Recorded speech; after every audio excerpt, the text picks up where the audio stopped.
All right, I want to go to Charlie Gasparino right now. He's following more in the Epstein case and some connections to, well, at least several powerful people, but one in particular. Charlie. Yeah, and two big banks, Deutsche Bank and Barclays. Ironically, when you talk to people and what both are arguing to regulators, it's interesting is that they're saying, well, our relationship with Mr. Epstein has something to do with his relationship with J.P. Morgan. And I'll get into all that in a second. But like I said, two big banks are under scrutiny because of their relationships with Mr. Epstein, the convicted sex offender who hung himself in his jail cell while he was awaiting charges. Mr. Epstein had a long history on Wall Street. He did business with Bear Stearns in the day, then J.P. Morgan, most recently Deutsche Bank, and had a continued relationship with the CEO of Barclays, Jeff Staley. But here's what we know. Deutsche Bank is primarily the one under the gun right now. New York state regulators are looking at their relationship with Mr. Epstein. What Deutsche Bank is arguing is pretty interesting. They're saying, listen, he came to us in 2012. He came to us from J.P. Morgan with what they're describing as a clean bill of health, despite the fact that in 2008 he was convicted of having sex with minors. He came to them not as a money launderer, as a guy who, what they're arguing, spent some time in jail and paid for his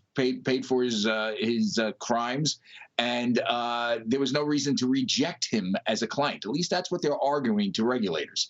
They're saying that they began to sever ties with him in 2015, when more of the controversies started coming out about his involvement with underage girls, when that was in the press, and completely severed its relationship with him in 2018, when that became a major issue, which was leading to investigations. There was a major investigation by the Miami Herald, which led to other investigations.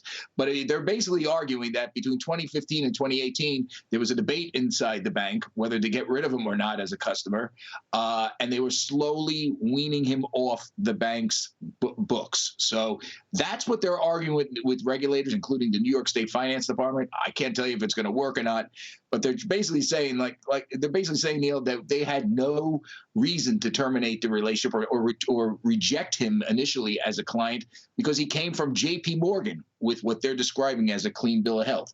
Barclays is a little different. Barclays never did business with him directly.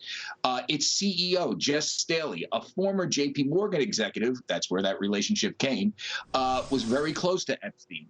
And what's under investigation with Mr. Epstein is whether he misled anybody about his relationship with Mr. Epstein, misled the board when he was asked about it, because the board has done an investigation of Barclays. There's a British investigation, the FSA. It's a major British regulatory investigation.